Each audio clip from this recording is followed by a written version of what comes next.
നമസ്കാരം. ഉച്ചവാർത്തയിലേക്ക് സ്വാഗതം. മോദിയുടെ വാദങ്ങൾ.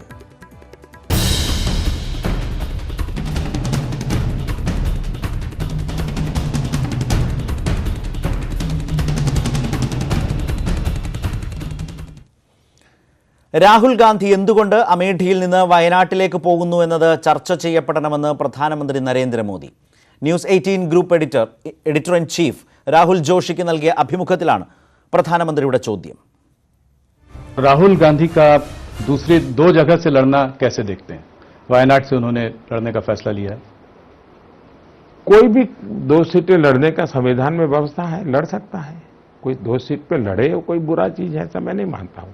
लेकिन जिस स्थिति में अमेठी से भागना पड़ा है, मुद्दा चर्चा का विषय अमेठी से भागना पड़ा वो है जो दशकों से एक परिवार की विरासत रही है. वहां से भागने के लिए मजबूर होना ये चर्चा का विषय है. 60 വർഷം ഭരിച്ചിട്ടും ദാരിദ്ര്യമില്ലാതാക്കാൻ സാധിച്ചില്ല എന്നതിനുള്ള കോൺഗ്രസിന്റെ കുറ്റസമ്മതമാണ് ന്യായ് പദ്ധതിയെന്ന് പ്രധാനമന്ത്രി. 84-ലെ സിഖ് വിരുദ്ധ കലാപത്തിലെ ഇരകൾക്ക് എന്ത് ന്യായമാണ് കിട്ടിയത്?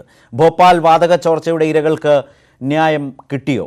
ഇവർക്കൊന്നും ന്യായമായതൊന്നും ചെയ്യാൻ കോൺഗ്രസിന് കഴിഞ്ഞില്ലെന്നും പ്രധാനമന്ത്രി കുറ്റപ്പെടുത്തി. तो 84 के सिखों के साथ जो जुल्म हुआ वो सिख भी अब न्याय मांग रहे हैं. क्या उनको न्याय देंगे? क्या ट्रिपल तलाक से पीड़ित बहनें भी न्याय मांग रही हैं.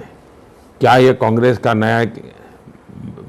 न्याय देगा? क्या आपने समझौता एक्सप्रेस के नाम पर हिंदू आतंकवाद कर करके हिंदुओं को आतंकवादियों के साथ जोड़ दिया. इस देश का हिंदू न्याय मांग रहा है. क्या आपने हमें आतंकवादी क्यों कहा? ഇപ്പോൾ ഡൽഹിയിൽ നിന്ന് എം ഉണ്ണികൃഷ്ണൻ ചേരുന്നു. ഉണ്ണി, ഈ അഭിമുഖത്തിൽ വളരെ പ്രധാനപ്പെട്ട എന്തൊക്കെ വാദങ്ങളാണ് പ്രധാനമന്ത്രി മുന്നോട്ട് വെക്കുന്നത്? ന്യായ് പദ്ധതിയെക്കുറിച്ചും അതുപോലെ വയനാട്ടിലെ രാഹുൽ ഗാന്ധിയുടെ സ്ഥാനാർത്ഥിത്വത്തെയും ഒക്കെ അദ്ദേഹം വീണ്ടും ചോദ്യം ചെയ്യുന്നുണ്ട്. ഒപ്പം മറ്റു കാര്യങ്ങൾ. നെറ്റ്വർക്ക് 18 നൽകിയ അഭിമുഖത്തിൽ പ്രധാനമന്ത്രി നരേന്ദ്രമോദി പ്രതിപക്ഷത്തിന്റെ തിരഞ്ഞെടുപ്പ് പ്രകടന പത്രികകളെയും അവർ മുന്നോട്ട് വയ്ക്കുന്ന രാഷ്ട്രീയത്തെയും വളരെ ശക്തമായ ഭാഷയിലാണ് വിമർശിക്കുന്നത്. രാഹുൽ ഗാന്ധി രണ്ടാമതൊരു മണ്ഡലമായി വയനാടിനെ തിരഞ്ഞെടുത്തതിനെ തന്നെ പ്രധാനമന്ത്രി പരോക്ഷമായി ചോദ്യം ചെയ്യുന്നുണ്ട്. എന്തുകൊണ്ടാണ് രാഹുൽ ഗാന്ധിക്ക് വയനാട് മണ്ഡലം തിരഞ്ഞെടുക്കേണ്ടി വന്നതെന്ന് ചർച്ച ചെയ്യപ്പെടണമെന്നാണ് അദ്ദേഹം ഈ അഭിമുഖത്തിൽ വ്യക്തമാക്കുന്നത്. മാത്രമല്ല, കോൺഗ്രസിന്റെ ഏറ്റവും പ്രധാനപ്പെട്ട ഈ തിരഞ്ഞെടുപ്പിലെ പ്രഖ്യാപനമായ ന്യായ് പദ്ധതിയും രൂക്ഷമായാണ് പ്രധാനമന്ത്രി വിമർശിക്കുന്നത്. കഴിഞ്ഞ 60 വർഷമായി രാജ്യം ഭരിച്ചിട്ടും ദാരിദ്ര്യം മാറ്റാൻ കോൺഗ്രസിന് കഴിഞ്ഞിട്ടില്ല. അതുകൊണ്ടാണ് ഇതുപോലൊരു പ്രഖ്യാപനം നടത്തേണ്ടതായി വരുന്നത്. മാത്രമല്ല, ഈ സിഖ് കലാപത്തിന്റെ ഇരകൾക്ക് കോൺഗ്രസിന് എന്ത് ന്യായമാണ് ഉറപ്പാക്കാൻ കഴിഞ്ഞിട്ടുള്ളത്? ഭോപ്പാൽ വാതക ദുരന്തത്തിന്റെ ഇരകൾക്ക് എന്ത് ന്യായം നൽകി? ഇതൊന്നും ഉറപ്പാക്കാതെയാണ് കോൺഗ്രസ് ഇപ്പോൾ ന്യായ് പദ്ധതിയെപ്പറ്റി സംസാരിക്കുന്നതെന്നാണ് പ്രധാനമന്ത്രി പറയുന്നത്. മാത്രമല്ല, മായാവതി കഴിഞ്ഞ ദിവസം നടത്തിയ മുസ്ലിം വോട്ടുകൾ ഭിന്നിക്കാതിരിക്കാൻ നടത്തിയ പ്രസ്താവനയും മോഡി വളരെ ശക്തമായി തന്നെ എതിർക്കുന്നുണ്ട്. ആ ഒരു എതിർപ്പ് പ്രധാനമന്ത്രിയുടെ ഭാഗത്ത് നിന്നും വരുന്നത് രാഹുൽ ഗാന്ധിക്കെതിരായ പ്രധാനമന്ത്രിയുടെ പ്രസ്താവന അത് മതത്തിന്റെ പേരിലുള്ള വോട്ട് ചോദിക്കലാണെന്ന് പ്രതിപക്ഷം ആരോപിക്കുന്ന വേളയിൽ കൂടിയാണ് പ്രധാനമന്ത്രി പറയുന്നത് മായാവതി മുസ്ലിം വോട്ടുകൾ ഭിന്നിക്കരുതെന്ന പ്രസ്താവന നടത്തിയതിനെതിരെ തിരഞ്ഞെടുപ്പ് കമ്മീഷൻ അക്കാര്യം പരിശോധിക്കേണ്ടതുണ്ട്. ഹിന്ദുക്കളുടെ പേരിലാണ് വോട്ട് ചോദിച്ചിരുന്നെങ്കിൽ രാജ്യത്ത് എന്ത് സംഭവിക്കുമായിരുന്നു? മാത്രമല്ല, രാജ്യത്തെ മതേതരവാദികൾ എന്ന് പറയുന്നവർ ഈ പ്രസ്താവന കേട്ട് എന്തുകൊണ്ടാണ് മൗനം പാലിക്കുന്നതെന്നും പ്രധാനമന്ത്രി ചോദിക്കുന്നുണ്ട്. കോൺഗ്രസിന്റെ പ്രകടന പത്രികയിൽ സൈന്യത്തിന് പ്രത്യേക അധികാരം നൽകുന്ന നിയമം ചില മേഖലകളിൽ നിന്ന് പിൻവലിക്കുമെന്ന് പറഞ്ഞതിനെയും പ്രധാനമന്ത്രി ശക്തമായി തന്നെ ചോദ്യം ചെയ്യുന്നുണ്ട് ഈ അഭിമുഖത്തിൽ. പ്രധാനമന്ത്രിയുമായി network 18 group editor in chief Rahul Joshi നടത്തിയ അഭിമുഖത്തിന്റെ പൂർണ്ണരൂപം ഇന്ന് രാത്രി 7-നും 10-നും സംപ്രേഷണം ചെയ്യും.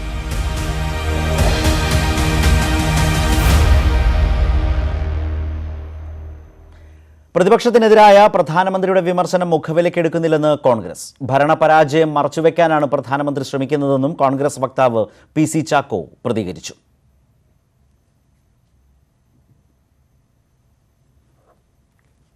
പ്രധാനമന്ത്രിയുടെ കോൺഗ്രസിനെതിരായുള്ള വിമർശനം വളരെ സ്വാഭാവികമായ ഒന്നാണ്. അതിന് ഞങ്ങൾ വലിയ പ്രാധാന്യം കൽപ്പിക്കുന്നില്ല. ഇന്ത്യയെ സംബന്ധിച്ചിടത്തോളം ഭാഷ ദുരുപയോഗപ്പെടുത്തുന്നതിനെ കുറിച്ചുള്ള വലിയ രാഷ്ട്രീയമായ പ്രചരണങ്ങൾ നമ്മൾ നേരിട്ടിട്ടുള്ളതാണ്. എത്രയോ സംസ്ഥാനങ്ങളിൽ ഓരോ നിയമം എന്തിനു വേണ്ടിയാണ് ഉദ്ദേശിക്കപ്പെട്ടിരിക്കുന്നത് അത് ദുരുപയോഗപ്പെടുത്തുമ്പോൾ ഉണ്ടാകുന്ന സാമൂഹ്യമായ ദുരന്തങ്ങൾ ഇന്ത്യ എത്രയോ പ്രാവശ്യം നേരിട്ടിരിക്കുന്നു. അതുകൊണ്ട് അത് പരിശോധിക്കേണ്ടതാണ് എന്ന് തന്നെയാണ് നിങ്ങളുടെ അഭിപ്രായം. ആദ്യഘട്ട വോട്ടെടുപ്പ് നടക്കുന്ന 91 മണ്ഡലങ്ങളിലെ പരസ്യപ്രചാരണത്തിന് ഇന്ന് സമാപനം. വ്യാഴാഴ്ചയാണ് വോട്ടെടുപ്പ്. ആന്ധ്രാപ്രദേശ്, അരുണാചൽ പ്രദേശ്, സിക്കിം നിയമസഭകളിലേക്കും ഒഡീഷ നിയമസഭയിലേക്കുമുള്ള ആദ്യഘട്ട വോട്ടെടുപ്പും അന്ന് നടക്കും. 18 സംസ്ഥാനങ്ങളിലെയും ലക്ഷദ്വീപ്, ആൻഡമാൻ നിക്കോബാർ എന്നീ കേന്ദ്രഭരണ പ്രദേശങ്ങളിലെയും 91 ലോക്സഭാ മണ്ഡലങ്ങളിലേക്കാണ് വോട്ടെടുപ്പ്. ആന്ധ്രാപ്രദേശ്, തെലങ്കാന, ഉത്തരാഖണ്ഡ് തുടങ്ങിയ സംസ്ഥാനങ്ങളിലെ മുഴുവൻ മണ്ഡലങ്ങളും ആദ്യഘട്ടത്തിൽ വിധിയെഴുതും. അരുണാചൽ പ്രദേശ്, മേഘാലയ, മിസോറം, സിക്കിം, നാഗാലാൻഡ് തുടങ്ങിയ വടക്കിഴക്കൻ സംസ്ഥാനങ്ങളിലും ആദ്യഘട്ടത്തിലാണ് പോളിംഗ്. ഉത്തർപ്രദേശിലെ 8ഉം മഹാരാഷ്ട്രയിലെ 7ഉം ബീഹാറിലെയും ഒഡീഷയിലെയും 4ഉം പശ്ചിമബംഗാളിലെ 2 മണ്ഡലങ്ങളും ആദ്യഘട്ടത്തിൽ പോളിംഗ് ബൂത്തിലെത്തും. 11 മണ്ഡലമുള്ള ഛത്തീസ്ഗഡിലെ മാവോയിസ്റ്റ് സ്വാധീന മേഖലയായ ബസ്തറിൽ ആദ്യഘട്ടത്തിലാണ് വോട്ടെടുപ്പ്. 175 മണ്ഡലങ്ങളുള്ള ആന്ധ്രാപ്രദേശ് ആര് ഭരിക്കുമെന്നും ആദ്യഘട്ടത്തിനൊപ്പം വിധിയെഴുതും. സിക്കിം, അരുണാചൽ പ്രദേശ് നിയമസഭാ തെരഞ്ഞെടുപ്പും മറ്റന്നാളാണ്. ബി.ജെ.പിക്കായി പ്രധാനമന്ത്രി നരേന്ദ്രമോദിയും അധ്യക്ഷൻ അമിത്ഷായും പ്രചാരണം നയിച്ചപ്പോൾ രാഹുൽ ഗാന്ധിയിലും പ്രിയങ്ക ഗാന്ധിയിലും കേന്ദ്രീകരിച്ചായിരുന്നു കോൺഗ്രസിന്റെ പ്രചാരണം. നാഗ്പൂരിൽ കേന്ദ്രമന്ത്രി നിതിൻ ഗഡ്കരി, നൈനിറ്റാളിൽ മത്സരിക്കുന്ന ഉത്തരാഖണ്ഡ് മുൻ മുഖ്യമന്ത്രി ഹരീഷ് റാവത്ത്, ഖമ്മം മണ്ഡലത്തിൽ നിന്ന് ജനവിധി തേടുന്ന രേണുക ചൗധരി, നിസാമാബാദിൽ നിന്ന് വീണ്ടും മത്സരിക്കുന്ന കെ കവിത, ജാമുവിൽ നിന്ന് ജനവിധി തേടുന്ന ചിരാഗ് പാസ്വാൻ തുടങ്ങിയവരാണ് ആദ്യഘട്ടത്തിൽ ജനവിധി തേടുന്ന പ്രമുഖർ. Election desk, news 18. ബി.ജെ.പിയുടെ തെരഞ്ഞെടുപ്പ് പ്രകടന പത്രികയെ വിമർശിച്ച് രാഹുൽ ഗാന്ധി. ബി.ജെ.പി പ്രകടന പത്രിക അടച്ചിട്ട മുറിയിൽ തയ്യാറാക്കിയതാണ്. ഒറ്റപ്പെട്ട മനുഷ്യന്റെ ശബ്ദമാണ് അതിലുള്ളത്. ധാർഷ്ട്യം നിറഞ്ഞതും ദീർഘവീക്ഷണമില്ലാത്തതുമായ പത്രികയാണ് ബി.ജെ.പി പുറത്തിറക്കിയതെന്നും രാഹുൽ ഗാന്ധി കുറ്റപ്പെടുത്തി. കോൺഗ്രസ് പ്രകടന പത്രിക ചർച്ചകളിലൂടെയാണ് തയ്യാറാക്കിയത്. 10 ലക്ഷം ഇന്ത്യക്കാരുടെ ശബ്ദമാണ് അതിലുള്ളത്. വിവേകമുള്ളതും ശക്തവുമാണ് കോൺഗ്രസ് പ്രകടന പത്രികയെന്നും രാഹുൽ ഗാന്ധി ട്വിറ്ററിൽ കുറിച്ചു.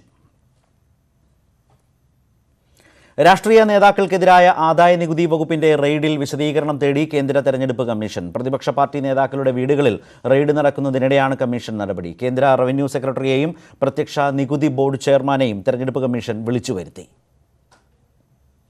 തമിഴ്നാട്ടിൽ DMK നേതാക്കളുടെയും ആന്ധ്രയിൽ TDP നേതാക്കളുടെയും വസതികളിലാണ് ആദ്യം ആദായനികുതി വകുപ്പ് റെയ്ഡ് നടത്തിയത്. കഴിഞ്ഞ 2 ദിവസമായി മധ്യപ്രദേശ് മുഖ്യമന്ത്രിയും കോൺഗ്രസ് നേതാവുമായ കമൽനാഥിനോട് അടുപ്പമുള്ളവരുടെ വീടുകളിൽ റെയ്ഡ് നടന്നിരുന്നു.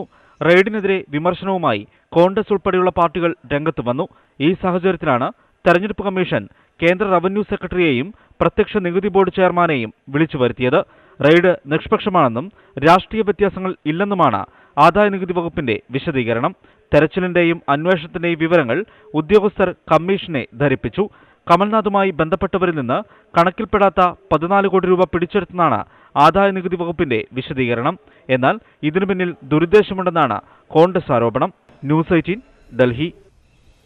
പ്രധാനമന്ത്രി നരേന്ദ്രമോദിയുടെ ജീവചരിത്ര സിനിമയുടെ റിലീസ് തടയണമെന്നാവശ്യപ്പെട്ട് നൽകിയ ഹർജി സുപ്രീം കോടതി തള്ളി. ചിത്രം തെരഞ്ഞെടുപ്പ് പെരുമാറ്റച്ചട്ട ലംഘനമാണോ എന്ന കാര്യം തെരഞ്ഞെടുപ്പ് കമ്മീഷനാണ് പരിശോധിക്കേണ്ടത്. സിനിമ സെൻസർ ബോർഡ് പരിശോധിക്കാത്ത സാഹചര്യത്തിൽ ഇടപെടുന്നത് അപക്വമാണെന്ന് കോടതി അഭിപ്രായപ്പെട്ടു. അനാവശ്യ കാര്യത്തിന് കോടതിയുടെ സമയം പാഴാക്കിയെന്ന് ചീഫ് ജസ്റ്റിസ് കുറ്റപ്പെടുത്തി. സിനിമയുടെ റിലീസ് വ്യാഴാഴ്ചയാണ് നിശ്ചയിച്ചിരിക്കുന്നത്. റിലീസിന് സ്റ്റേ ആവശ്യപ്പെട്ട് കോൺഗ്രസ് നേതാവ് അമൻ പൻവാർ, റിപ്പബ്ലിക്കൻ പാർട്ടി നേതാവ് സതീഷ് ഗെയ്ക്വാദ് എന്നിവരാണ് ഹർജി നൽകിയത്. ആവശ്യം നേരത്തെ ബോംബെ ഹൈക്കോടതി തള്ളിയിരുന്നു. താരപ്രചാരക പട്ടികയിൽ നിന്ന് ഒഴിവാക്കിയെന്ന വാർത്തകളോട് രൂക്ഷമായി പ്രതികരിച്ച് VS അച്യുതാനന്ദൻ. താരങ്ങളെല്ലാം അവസാന കാലത്ത് ചുവപ്പു ഭീമൻ ആകുമെന്ന് വികാരപരമായ വരികളോടെയാണ് മറുപടി. ഈ തെരഞ്ഞെടുപ്പ് കാലത്ത് വിട്ടുനിൽക്കില്ലെന്നും ശത്രു വാതിൽക്കൽ എത്തി നിൽക്കുമ്പോൾ എല്ലാവരും താരപ്രചാരകരാണെന്നും കുറിപ്പിൽ പറയുന്നു. താരപ്രചാരക പട്ടികയിലില്ല എന്ന വാർത്തകൾക്കാണ് VS മറുപടി നൽകുന്നതെങ്കിലും ചെന്നുകൊള്ളുന്നത് പാർട്ടിക്ക് തന്നെയാണ്. ഏറ്റവും വൈകാരികവും രൂക്ഷവുമായ വാക്കുകൾ കൊണ്ടാണ് VS മറുപടി നൽകുന്നത്. കുറിപ്പ് ഇങ്ങനെ തുടങ്ങുന്നു: ഇത്തവണ ഞാൻ താരപ്രചാരകനല്ല എന്നൊരു വാർത്ത പ്രചരിക്കുന്നത് ശ്രദ്ധയിൽപ്പെട്ടു. ചില താരങ്ങളുടെ അവസാന കാലഘട്ടം ചുവപ്പ് ഭീമൻ ആയിട്ടായിരിക്കും എന്ന് കേട്ടിട്ടുണ്ട്. ഉള്ളിലെരിയുന്ന ചെങ്കനലുകൾ താരങ്ങളെ വളർത്തുന്ന ഘട്ടമാണത്രയത്. ഈ തെരഞ്ഞെടുപ്പ് കാലത്തും ഞാൻ പ്രചാരണത്തിൽ നിന്ന് വിട്ടുനിൽക്കുന്നില്ല. ആസുരമായ ഈ കാലഘട്ടത്തിന്റെ ആവശ്യമാണത്. പ്രചാരണത്തിന് എന്തുകൊണ്ടൊക്കെ ഇറങ്ങണമെന്ന് വിശദീകരിക്കുന്ന കുറിപ്പിന്റെ അവസാന ഭാഗത്തെ മറുപടിയും പാർട്ടിക്ക് കൂടിയുള്ള ഓർമ്മപ്പെടുത്തലാണ്. ശത്രു വാതിൽക്കലെത്തി നിൽക്കുമ്പോൾ ഇവിടെ എല്ലാവരും താരപ്രചാരകരാണ്. പ്രചരിപ്പിക്കാനുള്ളത് സംശുദ്ധമായ ആശയങ്ങളാവുമ്പോൾ പ്രത്യേകിച്ചും. CPM ഇന്നലെ തിരഞ്ഞെടുപ്പ് കമ്മീഷന് നൽകിയ താരപ്രചാരകരുടെ പട്ടികയിൽ മുഖ്യമന്ത്രി പിണറായി വിജയൻ മുതൽ എളമരം കരീം വരെയുള്ള നേതാക്കളാണുള്ളത്. ന്യൂസ് 18, തിരുവനന്തപുരം. ശബരിമല വിഷയം ഉന്നയിച്ച് തെരഞ്ഞെടുപ്പ് പ്രചാരണം നടത്തിയതിന് തൃശൂരിലെ NDA സ്ഥാനാർത്ഥി സുരേഷ് ഗോപിക്ക് നോട്ടീസ്. സുരേഷ് ഗോപി നടത്തിയ പ്രസംഗം തെരഞ്ഞെടുപ്പ് ചട്ടലംഘനമാണെന്ന് ജില്ലാ കളക്ടർ TV അനുപമ കണ്ടെത്തിയതിനെ തുടർന്നാണ് നടപടി. 48 മണിക്കൂറിനകം വിശദീകരണം നൽകണമെന്ന് ജില്ലാ കളക്ടർ അയച്ച നോട്ടീസിൽ പറയുന്നു. ശബരിമലയെയും അയ്യപ്പനെയും തെരഞ്ഞെടുപ്പ് പ്രചരണത്തിന് ഉപയോഗിച്ചെന്ന പരാതിയിൽ സുരേഷ് ഗോപിയുടെ വിശദീകരണം പരിശോധിച്ച് നടപടിയെടുക്കേണ്ടത് തൃശൂർ ജില്ലാ കളക്ടറാണ്. ഈ വിഷയത്തിൽ കളക്ടറോട് റിപ്പോർട്ട് ആവശ്യപ്പെട്ടിട്ടില്ലെന്ന് മുഖ്യ തെരഞ്ഞെടുപ്പ് ഓഫീസർ ടിക്കാറാം മീണ പറഞ്ഞു. ഉചിതമായ തീരുമാനമെടുക്കാനുള്ള പൂർണ്ണ അധികാരം കളക്ടർക്കുണ്ട്. ആവശ്യമെങ്കിൽ മാത്രമേ വിഷയം മുഖ്യ തെരഞ്ഞെടുപ്പ് ഓഫീസറുടെ പരിഗണനയ്ക്ക് വിടേണ്ടതുള്ളൂ.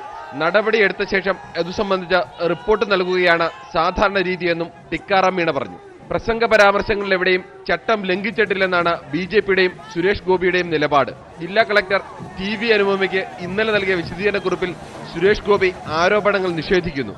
ശബരിമല എന്നത് മതസാമുദായിക ചിഹ്നമല്ല, അയ്യൻ എന്ന പദത്തിനർത്ഥം ജ്യേഷ്ഠൻ എന്നാണ് തുടങ്ങിയവയായിരുന്നു സുരേഷ് ഗോപിയുടെ വിശദീകരണം. ഇടതുമുന്നണിക്ക് വോട്ട് ചെയ്യാത്തവരോട് ദൈവം ചോദിക്കുമെന്ന് പറഞ്ഞതിന് മന്ത്രി കടകംപള്ളി സുരേന്ദ്രനെ കഴിഞ്ഞ ദിവസം മുഖ്യ തെരഞ്ഞെടുപ്പ് ഓഫീസർ താക്കീത് ചെയ്തിരുന്നു. സുരേഷ് ഗോപിക്കെതിരെയും സമാന നടപടിക്കാണ് സാധ്യത. സുരേഷ് ഗോപിക്ക് നോട്ടീസ് നൽകിയതിന് ജില്ലാ കളക്ടറെ വിമർശിച്ച BJP നേതാക്കൾക്കെതിരെ നടപടി വേണോ എന്നും കമ്മീഷൻ പരിശോധിക്കുന്നുണ്ട്. ന്യൂസ് 18 തിരുവനന്തപുരം.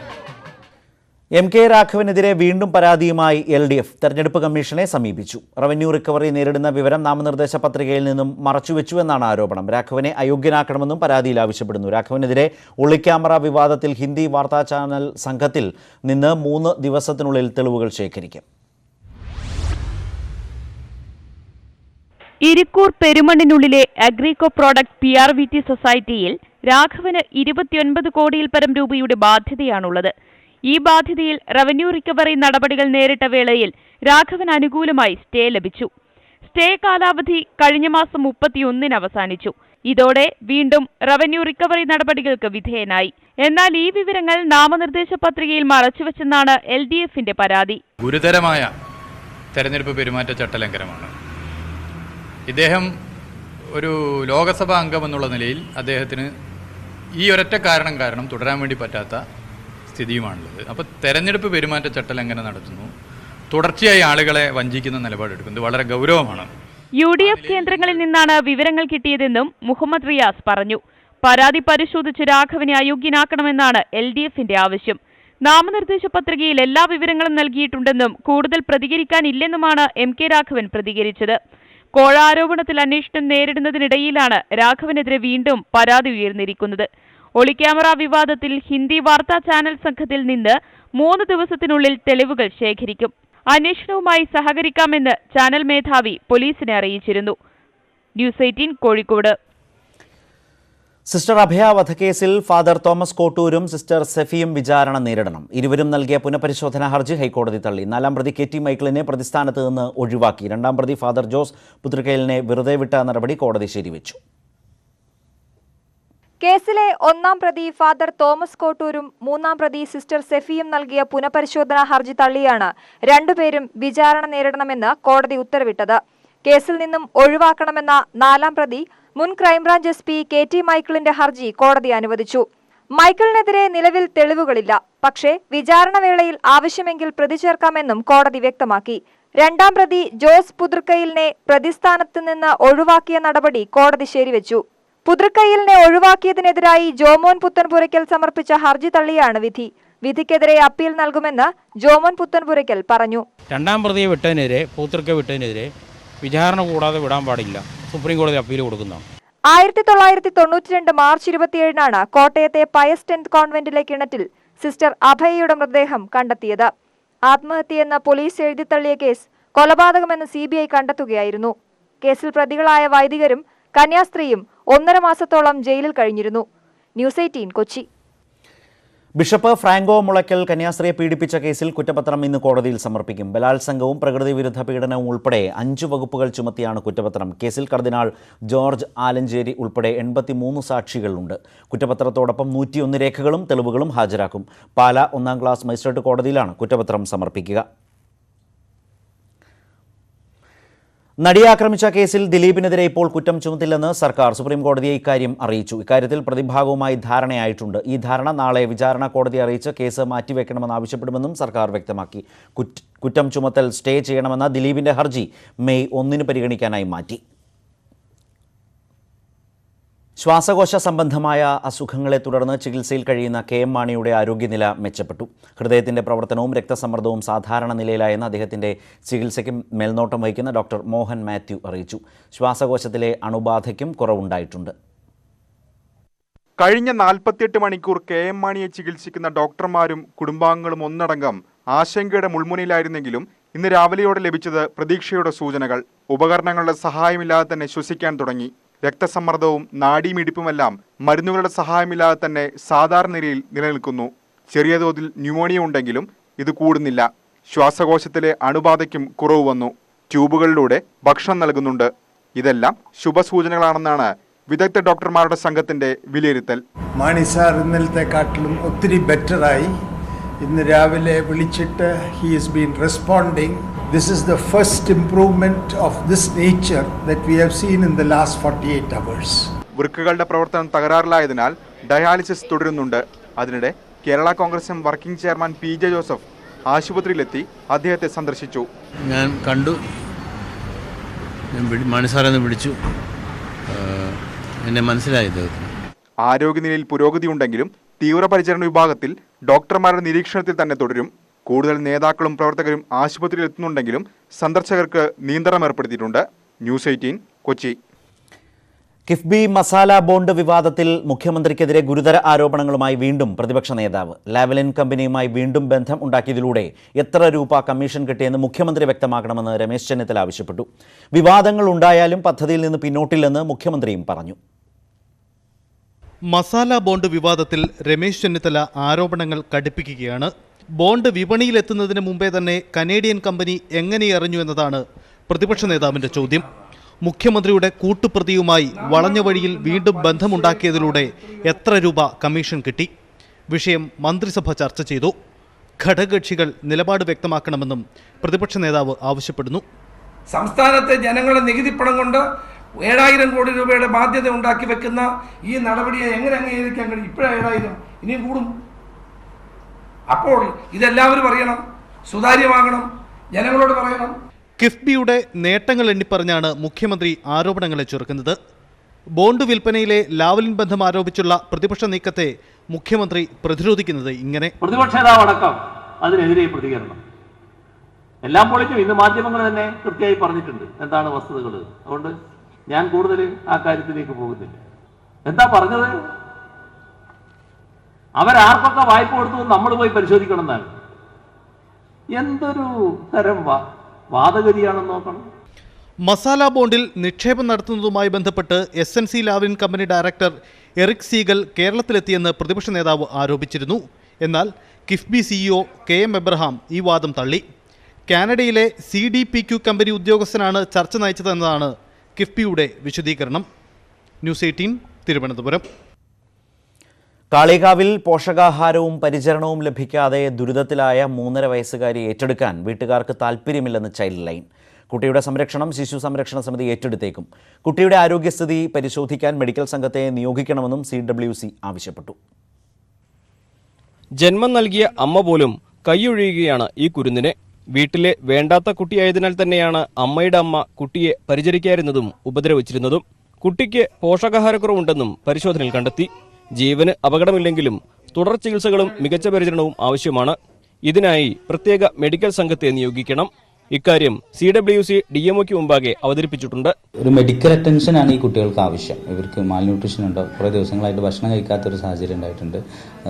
ഒരു കുട്ടിയുടെ ശരീരത്തിൽ മുമ്പെങ്ങോ ഉപദ്രവിച്ച അടയാളങ്ങളൊക്കെ കാണുന്നുണ്ട്. അപ്പോൾ അതുമായി ബന്ധപ്പെടുത്തി നല്ലൊരു മെഡിക്കൽ അറ്റൻഷനാണ് വേണ്ടത്. അതിനുവേണ്ട നടപടി സ്വീകരിക്കാനാണ് ഞങ്ങൾ CWCനോട് ആവശ്യപ്പെട്ടിട്ടുള്ളത്. കുട്ടിയുടെ സംരക്ഷണ കാര്യത്തിൽ അടുത്ത യോഗത്തിൽ തീരുമാനമെടുക്കുമെന്ന് CWC ചെയർമാൻ ന്യൂസ് 18നോട് പറഞ്ഞു. ചൈൽഡ് വെൽഫെയർ കമ്മിറ്റി നിശ്ചയമായും ഏറ്റെടുത്ത് അവരുടെ ശാരീരികവും മാനസികമായ വളർച്ചയ്ക്കുള്ള സപ്പോർട്ട് നൽകാൻ സദാ സജ്ജമാണ്. കുട്ടിയുടെ അമ്മയും ഇളയ കുഞ്ഞും ഇപ്പോൾ തവനൂരിലെ മഹിളാ മന്ദിരത്തിലാണുള്ളത്. 2 വിവാഹത്തിലായി 3.5 വയസ്സുകാരിയടക്കം 4 മക്കളാണ് ഇവർക്കുള്ളത്. ഇതിൽ 2ാം വിവാഹം നിയമാനുസൃതമല്ലെന്നാണ് വിവരം. ഈ ബന്ധത്തിലെയാണ് 3 മക്കൾ. മറ്റ് 2 കുട്ടികളും ഇപ്പോൾ CWCയുടെ സംരക്ഷണ കേന്ദ്രങ്ങളിലാണുള്ളത്. അതേസമയം സംഭവത്തിൽ കുട്ടിയുടെ വീട്ടുകാർക്കെതിരെ കേസെടുക്കേണ്ട എന്ന നിലപാടിലാണ് പോലീസ്. ന്യൂസ് 18 മലപ്പുറം. ഇനി കൂടുതൽ തെരഞ്ഞെടുപ്പ് വാർത്തകൾ.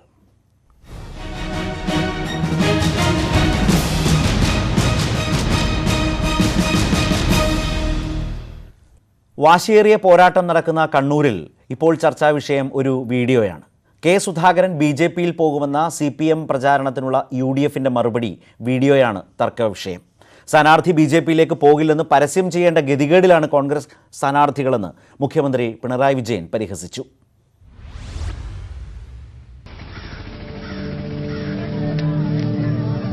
ഓനാരമോൻ ഇത്തവണ ഓനെ സഹായിച്ചാലേ ഓൻ കാലുമാറും, എനിക്ക് ഉറപ്പാണ്.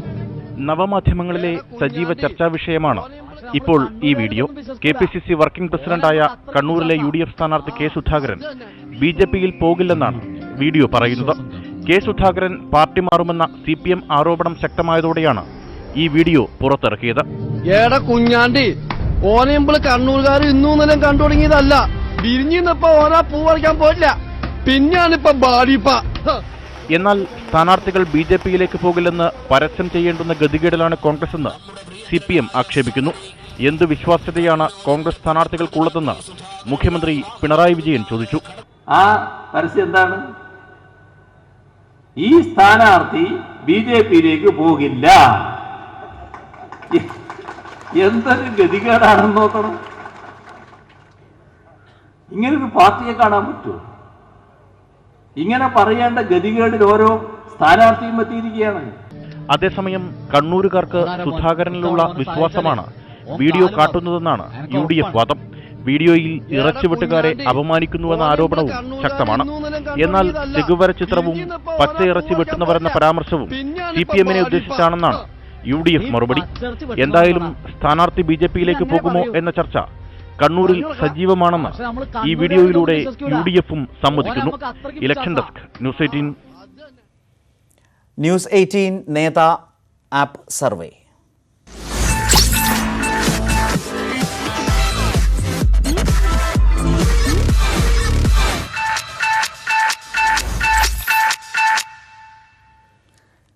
നേതാ ആപ്പും ന്യൂസ് 18ഉം സംയുക്തമായി ഒരുക്കുന്ന തെരഞ്ഞെടുപ്പ് അഭിപ്രായ വോട്ടെടുപ്പിലെ ഇന്നത്തെ ചോദ്യം ഇതാണ്: രാജ്യമാകെ BJP തരംഗമെന്ന പ്രധാനമന്ത്രിയുടെ വാദത്തോട് നിങ്ങൾ യോജിക്കുന്നുണ്ടോ?